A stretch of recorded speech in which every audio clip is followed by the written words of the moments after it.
Project Edward 2020 has the support of Westcotec, which I think is for the 4th year running. So we're very pleased to welcome them back as sponsors.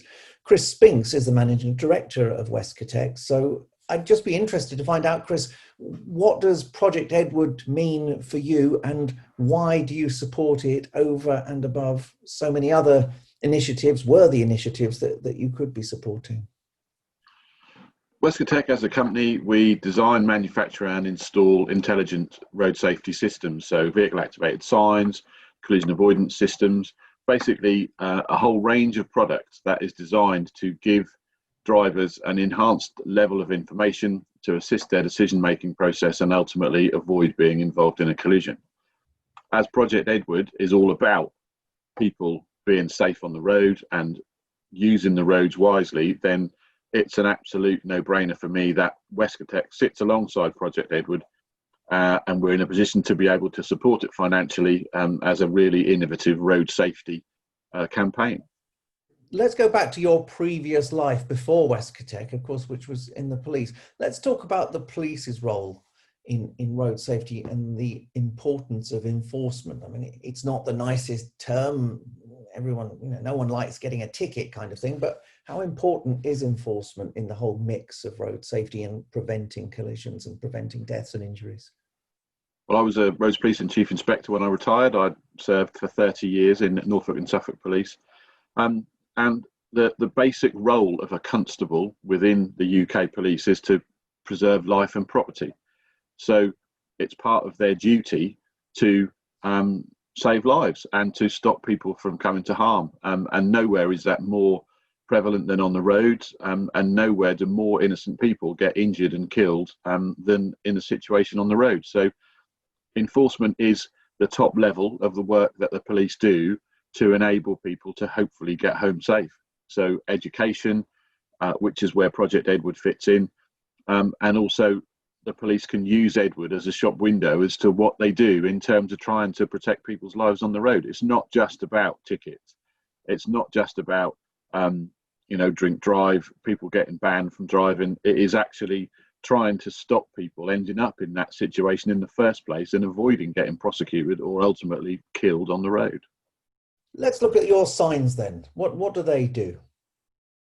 We make a range of products, as I've said, that will give drivers enhanced levels of information to aid their decision-making process. So that's everything from a straightforward vehicle-activated speed reminder, and that can be an LED sign that flashes up if a vehicle's travelling too fast in a particular speed limit, reminding them of that limit, or it can in fact tell them the actual speed they're driving at, so they can then understand what they're doing wrong, and it'll be a reminder telling them to slow down, or an angry face or whatever, to hopefully bring them within the speed limit. And then further on from that, we have much more technological advanced devices which use thermal detection to warn vehicles of on a main road of vehicles coming onto a minor road. We can activate for advanced warning of bends if they're traveling too fast, oncoming vehicles on narrow roads, a whole range of products, as I've said, designed to give drivers more time and more information to make better decisions. Let's kind of look ahead. What would you say are the emerging threats to road safety, and how can we best deal with them? One of the big things, which is an awful lot of talk about, is distraction. Mobile phones are becoming more and more part of everyday life, and more people that would never ever consider breaking the law in any other way are driving whilst using their phones, and that's something that is killing people. There's no other way of wrapping that up. So Westcotec makes a product which is advises drivers when they're on their mobile phone, it detects the signal and the sign flashes up, and hopefully it's educational to point out that they actually can be detected. So distraction is a big thing, because there's no automated enforcement, and there are less police officers on the road at the moment. Then I think people feel that it's something that they can get away with. But alongside that, the distraction can also lead to other areas of conflict on the road. So not paying attention to junctions, not thinking ahead, not planning ahead, and just not concentrating on your driving. And then obviously the old chestnut, if you like, but it's still a major issue, is speed. And it's been there for such a long time that I think the message is is almost diluted by how regular that it keeps coming out. And so Project Edward is one of those vehicles that allows a different type of message and a different type of engagement to hopefully refresh that message about excess speed. Finally then, Chris, let's look ahead. Glass half full at Westcotec after what must have been a pretty lean year so far. It's been a lean year in terms of our customer contact. There's no getting away from that. 30 plus exhibitions and events in 2019, 2 in 2020, and none now as a prospect going towards the end of the year.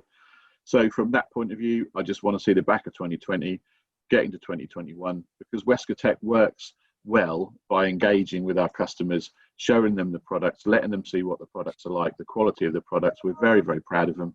And also the enthusiasm that the team have, rubs off when you're, engaging with, with your prospective customers. In terms of us as a business, we've come through, or are coming through, what has been a tough year, really, really well.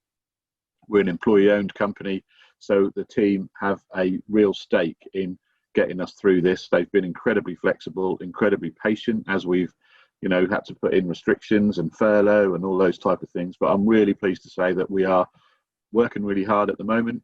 The order book is full, financially really, really stable, and the team have contributed to that enormously. And we're not fully staffed yet. We have a couple of people still on furlough, and we don't have everybody in the office at any one time due to social distancing and space. But we are in a much better position than, sadly, a lot of our colleagues and a lot of companies that are out there. Well, look, Chris, publicly, let me say a huge thank you for everything that Westcotec has done so far for Project Edward, particularly for 2020 when there was so much uncertainty, and your support for us during the week of Edward in 2020 has been magnificent. So, we really do appreciate it. It's our pleasure, and we look forward to working with you again in 2021.